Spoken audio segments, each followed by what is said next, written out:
everybody. Welcome to the Steckline Report. Well, we've got a lot to talk about. Weather's heading all the talk around the farms these days, and it has pushed grain prices much stronger than anybody thought. We're going to talk about weather, and we're going to talk about Senate Farm Bill again in just a minute. I first got started in the cattle business. My wife and my father-in-law got me into it. I love dealing with the animals and being in the outdoors. At American Ag Credit, I know a lot of them are in the same business that I am. Therefore they understand what I need and what problems I'm against, so they can work with you on it, and it makes it much easier. It's been passed down to me through the generations, and I want to pass it on down to the next generation or two.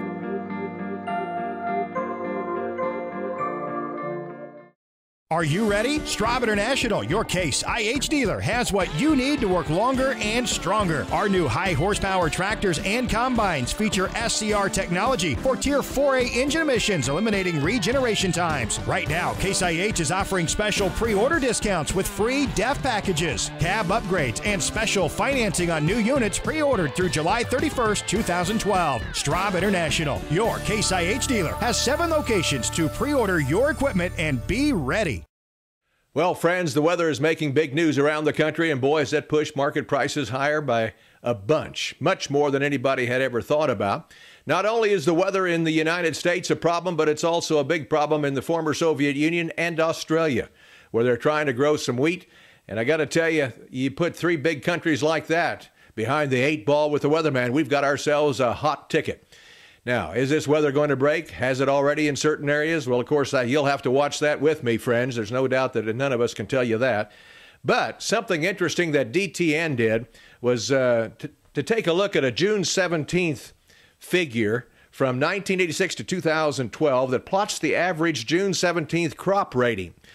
They come up with this year's June 17th corn rating at 726. Now, that's the second lowest since 1996. And looking at the data from all of those years, there's only 2 or 3 years where it's been worse than that particular rating, which means the outlook for a yield right now is not the best in the world for corn, and maybe not even soybeans. Well, let's talk about that Senate Farm Bill that passed. We've already given you quite a bit of information on it. We're going to now kind of guess what's going to happen with you over in the House. They're going to take up the issue of the Senate Farm Bill in the House after the 4th of July recess, and we're guessing that a couple of the amendments that were passed over in the Senate are in trouble. And I'll tell you which ones. First of all, there are a couple of amendments that I wasn't for to begin with. I now find out that the head of the Senate Ag Committee and the ranking Republican there, Pat Roberts, that's Roberts and Stabenow, both voted against these 2 amendments.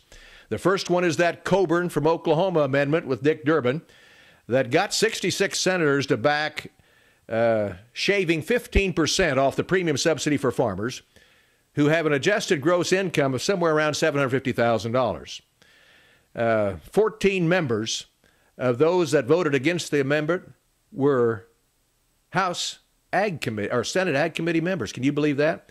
That's a lot of folks that know a lot about agriculture voting against the amendment. I believe the House is going to be serious about taking that baby up and taking a good, long, hard look at it. The big issue with that is this. Whether you're for or not against big farmers, if you make their insurance premium too high, guess what they're going to do? Drop it. They can probably afford to go without insurance quicker than anybody. If they drop it, the insurance companies have a problem called income. And so they probably have to raise the rates on the little guys. So that really is an amendment against small farmers, and they try to tag it big farmers. In the meantime, the no votes on the Saxby-Chambliss amendment that would require farmers to stay in compliance with conservation and erosion standards in order to be eligible for crop insurance premium subsidies. That's got some problems too. 12 members of the Ag Committee there on the Senate voted against it, including Stabenow and Roberts. And I would say that if those 2 guys, or guy and gal, are against it, that will kind of sneak over into the House Ag Committee and the House discussion as they go. Other amendments probably will make it. One that I'm not sure about, a $75,000 payment cap on marketing loans, passed only by 75 to 24. Only 6 members of the Ag Committee were opposed to it.